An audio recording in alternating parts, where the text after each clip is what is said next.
yo ça na moi siko ya yo moko pe makamba oh ça na moi ce qui m'a bien partagé ils a scandale ça non wana siko ya ba pasteur un grand pasteur, un très grand pasteur. Non, nous sommes à Congo, nous sommes accepté une vidéo. Un grand pasteur à Bissau à Congo, ce qu'on a partagé en audio, il nous a scandé ça. Comment on a eu Marcelo Tounas. En bon vidéo Marcelo Tounas.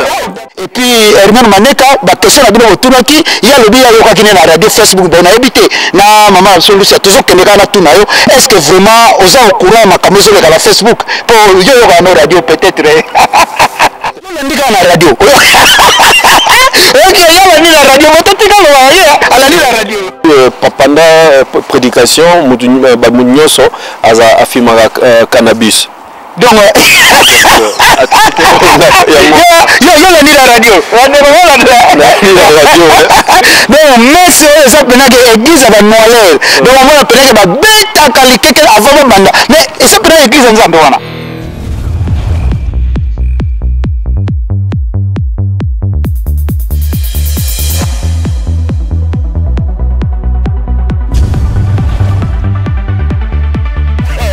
lisusu ndenge kaka ezalaka bino mosala bopesa biso yango quoi donc boyebi kaka topesi bambote na mama Kirenga Hortense en tout cas bambote na esika ozwami toza susu lelo donc ndenge kaka bokomelaki biso na émission lelo toye lisusu parce que ezali émission oyo eza grandeur oyo œuvre serviteur na bino de nzinga ye oyo kaka donc mosala bopesa biso yango donc toza toujours wana mpona koservir bino mokola lelo ndenge bolobaki toliyamba lisusu oyo ezali ndeko na biso oyo ezali Papi Kongenda bolobaki ke non azonga la plateau parce qu'il y avait des choses à revoir na ye problème ezate biso vraiment tozwaki engagement ya kobengisa ye donc bientôt ozala biso awa na plateau tobeta masolo ndenge ezalaka kaka tosola na ye vraiment ensemble bosabone bandeko tozoloba mekfa bosabone ntango tozoya awa tozoya vraiment kopesa bino bainformation mais bainformation mpe kobomba yango totika nango kaka yo moko ndeko ekozala malamu mpe yo partageaka mpe parce que but eyali ke information eleka comme il faut na yango tokokotisa notre frère Papi Kongenda na plateau ye na plateau déjà bonjour mon frère omoni l'homme de Singangolo bozoloba kaka bozoloba yeyo bonne santé ça va par la grâce de Dieu donc depuis ton quotidien à l'heure à Seka Dieu nous fait grâce donc mamio solo ken malamu nangulu na Nzambe. Donc ça va. Ah c'est bon. Ok makamutu ezo kene bien. Donc tout va bien. Et mon chantier en tout cas bandeko bazo wabi ya bandaka de mission kaka et mon chantier la raté la chemineur. Le nom venant oh vous savez qu'il a le bien et mon chantier. En tout cas, je bénis tout le monde qui nous suit en ce moment. Que je sais que vous êtes déjà bénis, mais il pas mboli baboya ngoto zo bakisa kaka. Na pamboli bino na kombo ya Nzambe sika bozali dali maneka na pamboli donc la pamboli ma sœur la servante de l'Éternel de Tsobe. En tout cas partout où vous êtes tous insistez à s'abonner à Gemindor TV et vous avez vraiment malade bozwaka ba nouvelle na biso directement donc vous s'abonner vous motiver tous les gens qui sont tout autour de vous vous motiver bango pe na ko s'abonner à Gemindor TV donc la pamboli bino donc shalom voilà. Merci Bovik Mbala place aux amis bambote na yo mon frère en tout cas na éviter ceux qui osent vraiment au courant il y a makambo ezoleka vraiment mikolo oyo. Oui, par rapport à l'actualité, nous sommes au courant. Par rapport à l'actualité, nous avons récemment à la radio que aux États-Unis. Yo l'as dit à la radio. Ok, yo l'as dit à la radio. Mais tu as dit à la radio. La radio, nous avons par rapport à la Californie.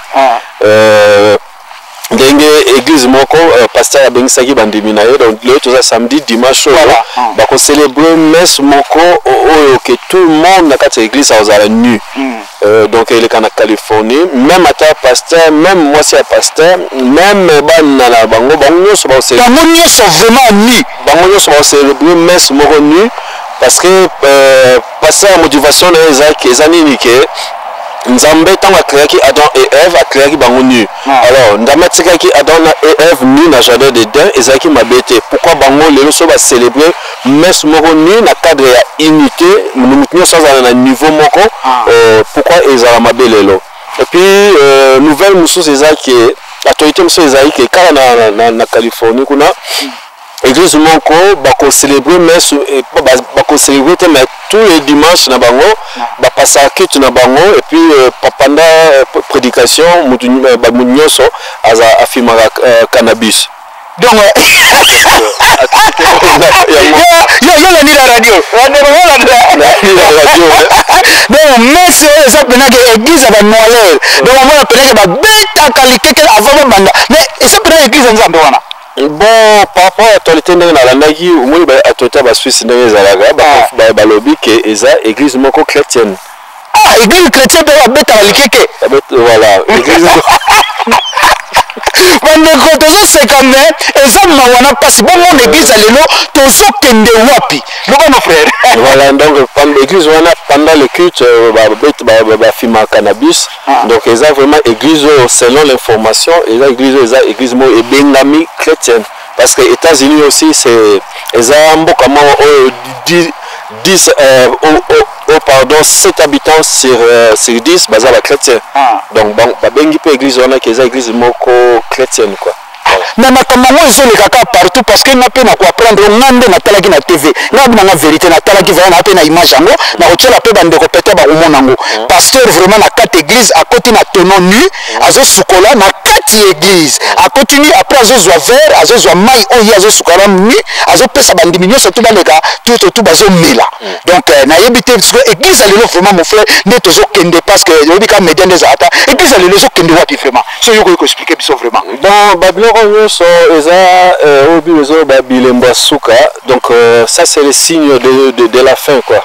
Moni eza bilombo Bible so reconnaître yango moni biso ba chrétien lelo il faut toujours attendre ya kotanga Bible moni parce que tango zo tanga Bible ozala nzambe akoya ko révéler na makambo mingi tokenda église mingi ba pasteur balekaka likolo mais quand tu prends le temps de lire la parole de Dieu à la maison le Saint-Esprit akoyeba kolimbola yo kofungola yo misu kolakisa bamaka mosusu badetail mosusu oyo bapaster bakotana nango te.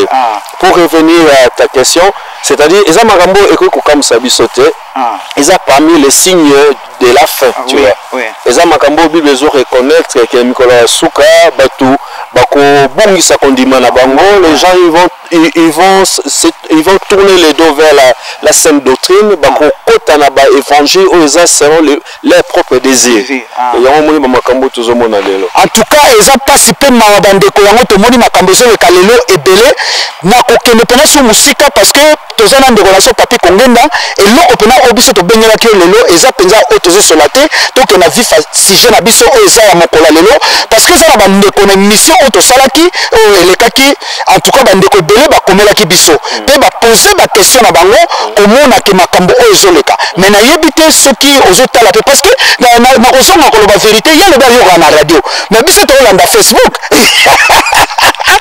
famille Condé nalobi ye ayoki information na radio aux États-Unis mais bandeko batuni question nayebi te nazo koavise déjà Dani Maneka et puis Herman Maneka baquestion na bino otunaki ya lobi ayokaki na radio Facebook bon nayebi te na mama solution tozokende kaka na tuna yo est-ce que vraiment oza au courant makambo ezoleka na Facebook po yo yoka na radio peut-être napesi information napesi na okaya na radio mais Facebook aussi bien sûr nalanda ya Facebook parce que biso nyoto tolanda ya Facebook na sur au courant ya makambo ezoleka na Facebook mais étant que un chrétien nakoki kotombola bamakambo wana te oyo ezoleka na Facebook parce que ezosala biso quand même soni ndeko deo moni omoni lelo ntango soni ezosalama ezaka mpona bandeko oyo basali acte wana te eya mpe soni ya biso nyonso mais nakati yo te ntango tosalaki mission okotelaki bango vabon okotelaki bango te eza trop dire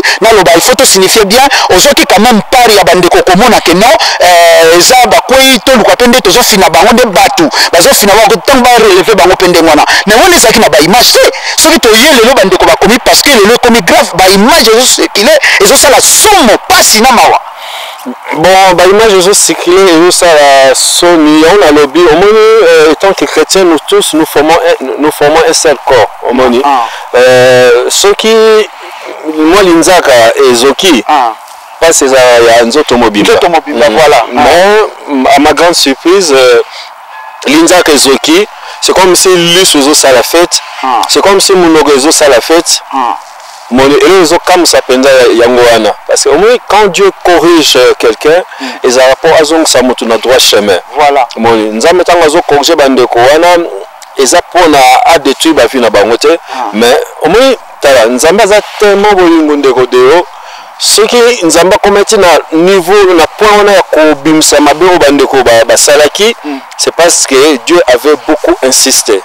Nzamba lobaki, nzamba lobi, nzamba lobi, nzamba tindi batu balobi, mais tellement bande ko baoka kité, yango nzambe abimisaki mabe wana na polele boy na poisson ndenge tozoloba. Alors son nzamba tant nzamba abimisi yango eza po ngai na yo.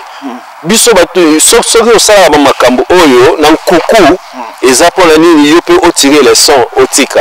Eza sujet à mokrite, eza sujet à koseka baninga te, eza pe sujet à kotura baninga te parce que parmi nous il y a des gens aussi basala pe ba makambo wana. Basalaka pe ba makambo wana. Mais soki yo nzambe a permettre ya yo eleka na Facebook te.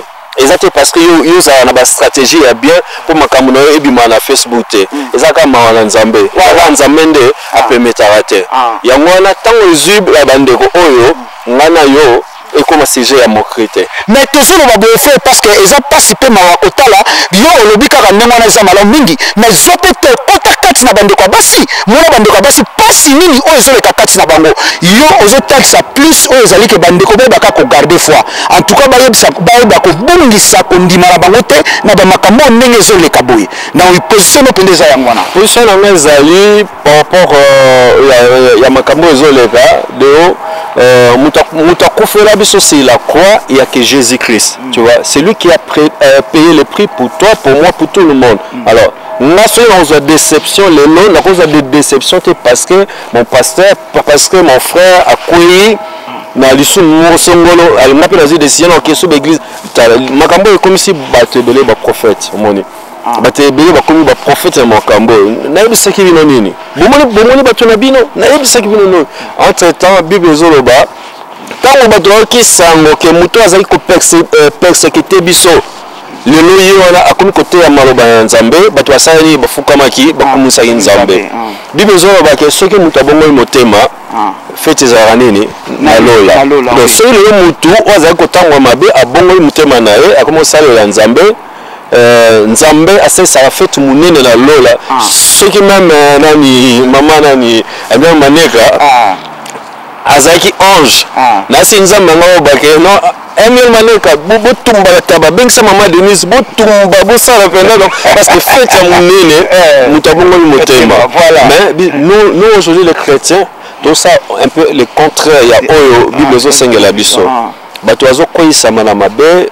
ekomi lokola sujet moko ya matongi sujet moko ya moquerie ils ont ça ya passe mingi omoni ba oyo bazokoya wana baza ba chrétien lokola biso omoni mais frère nakati ote baza ba chrétien lokola biso mais nako kende kokota bandako banganga kozwa po banganga pe siko bakomoleka bazo déclarer de omoni na comprendre non moko bato nyonso te bazoleka bazoleloba wana elakisi bazoloba ba vérité omoni 2020 na te so bato bazo comprendre diable a une stratégie mususu omoni kolakisa beaucoup plus que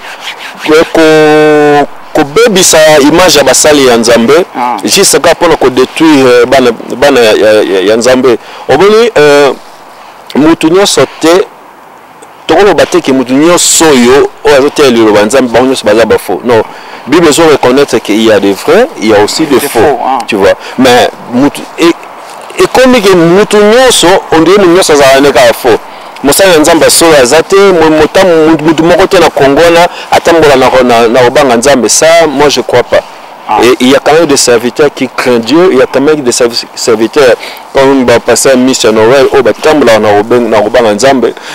l'apôtre Seketo, il y a quand même des gens qui sont quand même propres devant Nzambe.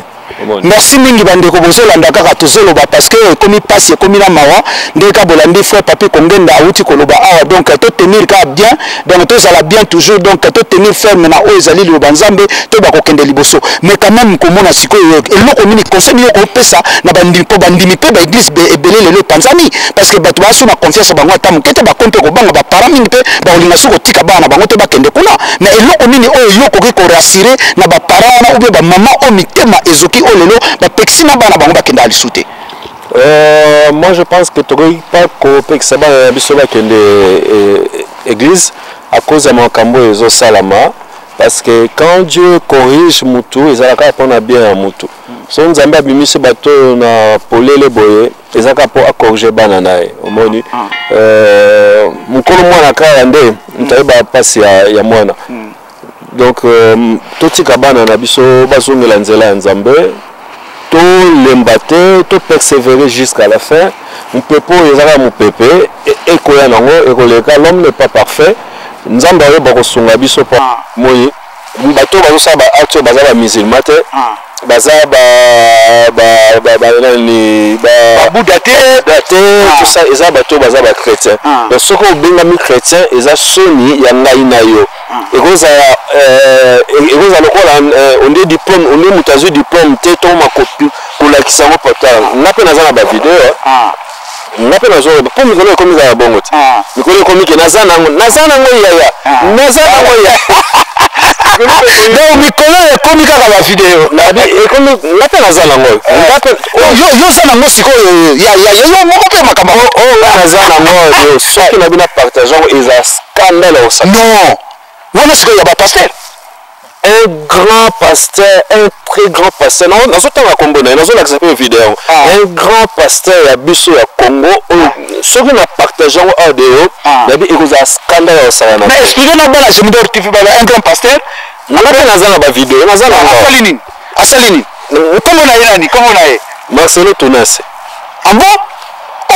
Vidéo ya Marcelo Tounas. Oh, babandeko makambo ezokende sérieux. Toza awa te pona ko détruire ba vie ya bato mais pona ko renoncer mabe oyo ezoleka lelo na kati ya milieu chrétienne. Marcelo Tounas, il aza pasteur na Congo. Un grand pasteur babandeko so ba bien. Yo na passe micro ko mika bongo. Ya naza na ngoi. Tinda para yo tinda bato baza motiver tinda.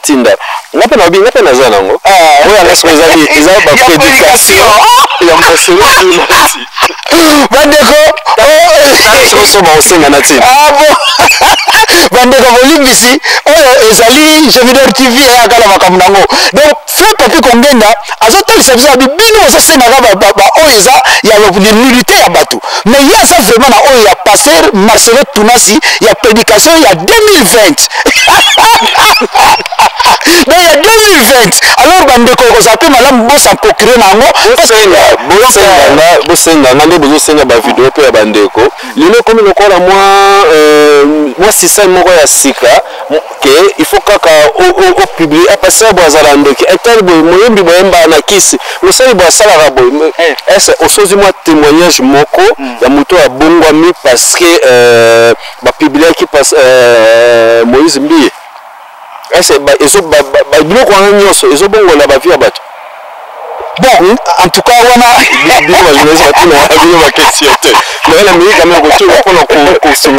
c'est juste pour dire qu'on n'a pas besoin de toutes ces choses-là pour nous avons besoin pardon. Comment réclamer? Parce que pour rôle comme inversé et ils sont même changer de ça la ozo bible zo bonza misala nzambe eza misala satana tango okele déjà na kamanzambe yokende kokoto panganga eza dire on me laisse que au but ça makambo nyose ezokoya ka na Jean 10:10 donc le voleur vient pour détruire, dérober, égorger, tu vois. Tant makambo ezobima na polele boye eza pona ebongola bana na nzambe te.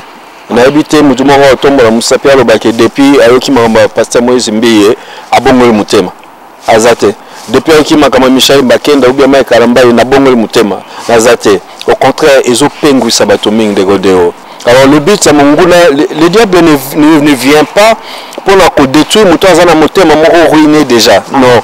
Le diable a kaka ko le détruire azana bonzambe pour la foi ko détruire foi wana. Mais pour diable a détruire foi wana. Il faut même la binonie. Distraction, déception, collectionner basala nzambe ou kansala ko bazana ti basantu ko letama comme basala. Et pourtant Bible ils reconnaître que moto lotama nzambe akoyi kokoya. C'est pour ça que la Bible dit 7 fois le juste tombe, 7 fois il se relève, tu vois. Alors, tant que nous avons makambo wana ezaka pona kozongisa bato wana na nzela na droit chemin. Yango David aboyaki na kokoya na maboka moto. Abi Éternel, si je tombe, je préfère tomber entre tes mains, tu vois. Parce que kokoya na maboka moto. Et alors on a besoin na muyibi lelo. Muyibi on a préféré akoya na maboka mbila. Maboka l'État qui est à maboka bateau, tu vois. Il y a vraiment tous en la bolingo, tous vraiment la bolingo. Mais bolingo ezali, yo so ba lelo tous en la bolingo, mais côté la lelo ba frère GF ba ça belia, on lelo ba telemi ba ne madonna ko annoncer ngo depuis que kokeba na bande kona ba sala nzambe te. Problème oyo lelo zo le kalelo auto bengeli openza awa, comment na oyo zaki ba ndeko wana, ya quelque sorte lobi 2-3 choses mais ba kati na bonzambe na liste oyo za penaka ya pesa kata bonzambe bango bazate. Yango nazo répéter toujours, moi je ne peux pas perdre ma foi parce que j'ai été déçu par le comportement de mon pasteur. Ça je ne peux pas. Nayebi muto akufera na kulusu yaka Yesu Masia. Omo biso nyonso wana tori koleka koloba mabe mais auto sala nkuku muto ayebite. Vraiment bande kwa na biso muto na mutu eseko zali oyebi mabe osalaka oyipe ngolobola mo osalaka. Nzamba sunga biso nyonso deo. Mutu mote aza parfait na miso nzambe. Nzamba sunga biso parce que moi 2020 deo bato bazo comprendre te. Ce qui peut kokoloba 2020 peut expliquer que bande ko pas comprendre. 2020 yo so nzamba ko tsibiso eza pona ba ko publier ba vidéo ote. Dieu nous a fait vraiment grâce à côté biso pour bato ba bande ko balela mingi. Bato ba bondo la mingi basaki ba jeune pour bakota année o. Dieu nous a fait grâce à côté année o, c'est pour un but. But eza pona makambo to la nzambe te. Tu vois, place muto zo la ingratitude na envers nzambe. So nzamba longo yaki na mukili na 2019 ongo yebisa nzambe bande ko na yo banga balela ki Seigneur tu pourquoi nzambe osali biso boy.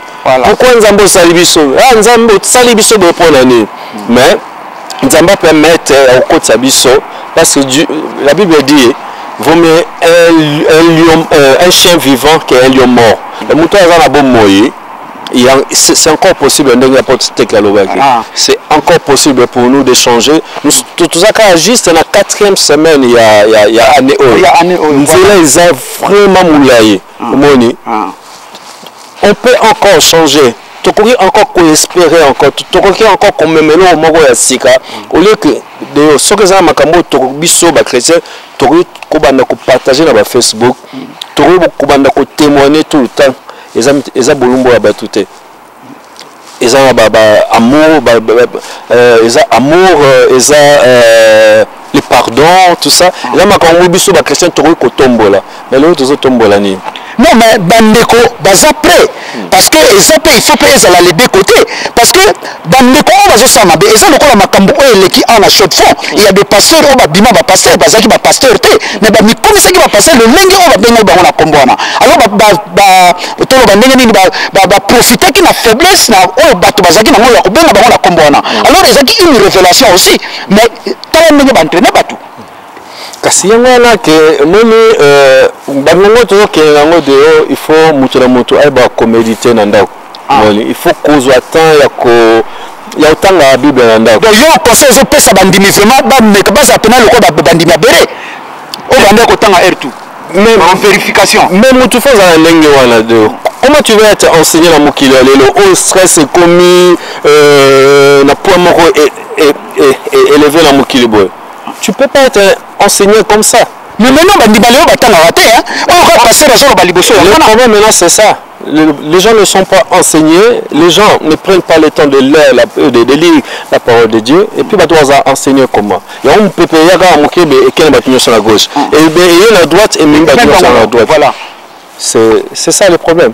Ndeko yozo la nabiso en tout cas problème nabiso zali que bandimi ya lebo zaloka bandimi ya bere o ezalaki ernyo surtout ba vérifier ka écriture ba soki pasteur wana ate ya solo to ate lokuta parce que lokuta est continue na basala nzambe ba o baza ba parvenir bo sala très attention na yango na ngo ndo tozo chiter na biso to bika ka mission grandeur ndenge kendaka en tout cas merci mingi na ndenge oye to yebite tozo kendeka ndenge salaka et ko sala bien pe na conclusion soki okoki ko pesa conseil pe ko loba vraiment o ezali que na conclusion il y a émission na biso lelo donc pour la conclusion là ko loba ka que vraiment nzambe ayo que la biso mawa étant que chrétien tozo totamboli malamu te en plus tozala juste ne bande année c'est encore possible pour toi ma sœur pour toi mon frère il y a quoi un peu quoi améliorer il y a quoi un peu quoi changer bandeko bakoisami nso nzamba permettre bango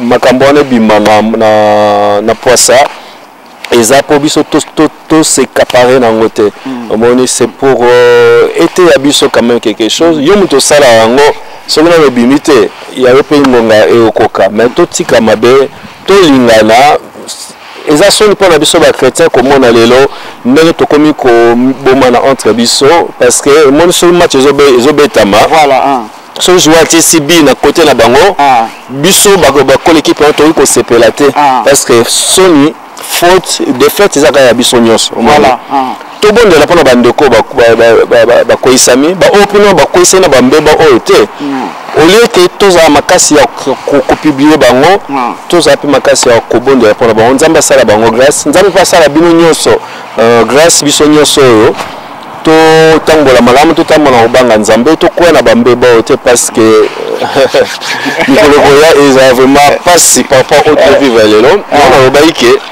tous en a besoin nzambe na bomo na biso voilà nzambe ba ko batela biso nzambe batela ba dimala ba tonyo so ya balandinyo so ya Gemidor TV que Dieu vous bénisse en tout cas na pamboli ba tonyo so azingolo na biso merci à toi Fezia Misia, le pasteur Fezia Misia, merci aussi à Mistid Misia aussi, à Ndakaope Mingi, Mistid Misia, merci. Fondation Misia Femme Moderne, à Ndakaope Mingi, merci Mistid Misia. Vraiment. Voilà, donc merci à Ndonyo sur Bazu vraiment tant Olanda Bisso, merci à frère Michel Ngoy, merci à aussi de Ondi, à Nengo Bensinga na mission Léo. Merci. Et puis la pombe Bandonyo, c'est en tout cas qui met en Zambéza à la Bino. Vraiment par la grâce de Dieu tu vas kokutana et puis tu vas solo là mais bolibi ça peut ce qui moi quelque chose ça qui mon débat et tout ça qui on a ninga mabe bolimbi ça nous sommes là pas pour na kobetsa bino libaku tout ça batu bien sûr mais to lingi bino pe bolinga biso bobondela pe pour na biso parce que tout ça peut ka batu makila lokola bino donc voilà mais quand même on a PCP nouvelle et ça a été basanga ma PCP la Facebook et ça a mabete il y a malade mon père zali pour on partout on partout tu as la mingi monnaie ils ont cartonné tu es dans des volumes ça parce que ba code chrétien on te solo ba ezamokili to za na kati ya mokili to koloba makamundenge zali en tout cas comme on a yawe danger na mikolo ka donc c'est na kari yango voilà ça bon la mission toujours préparé et obima dans 3 mois qui sera sauvé tant de la fin donc voilà donc c'est on a bien intervention sur ça la penale le koloba na bandeko bo ça la prudent en tout cas bo landa biso na bokebi nyonso parce que quand la temps de la fin de titre album et lobby de makambo nyonso tout yango na ko comprendre que faire biso papi kongenda azozwa part ya mututo mais ayeka ka ke kolendisa côté ya komona que non obungisa foi na yote parce que c'est le temps de la fin et ça titre album le titre album frère papier Robima d'ici là qui sera sauvé tant de donc moi ils sont cartonnés on a des gens partout on a partout on a mon frère Alvina bonjour frère Alvina merci na on a qui ils ont les 4 voilà yangwa eza featuring mon Salina et Mekano frère Mekano que je salue aussi et puis la featuring les belé to kinsa na Kinshasa kuna to ça pena ndeko Petit Prince Bengali. D'habitude sur Yobaki. Petit Prince Bengali. Bengali. Na Victor Leison. Il y a un musicien à Bongama comme un grand pasteur, un grand serviteur de Dieu. Tout ça la peut tout ça featuring mon père 4 album on a Petit Prince Bengali. On les a sponsorisé par Fano Music. Il y a apporté Seketoko. Il y a Simbi Msalawana au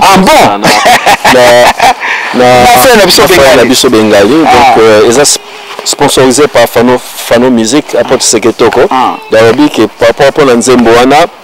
Donc, Azot Sapena une grande somme d'argent pour la Moussala, vraiment ça, malam vraiment.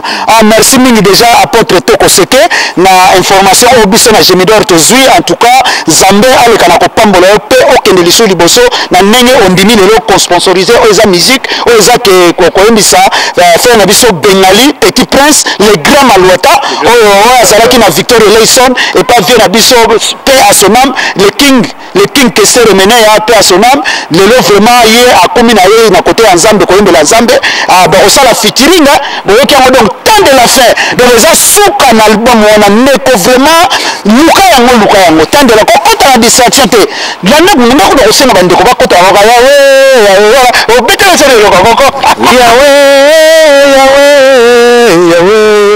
manas makambo salaka e kamwe saka bana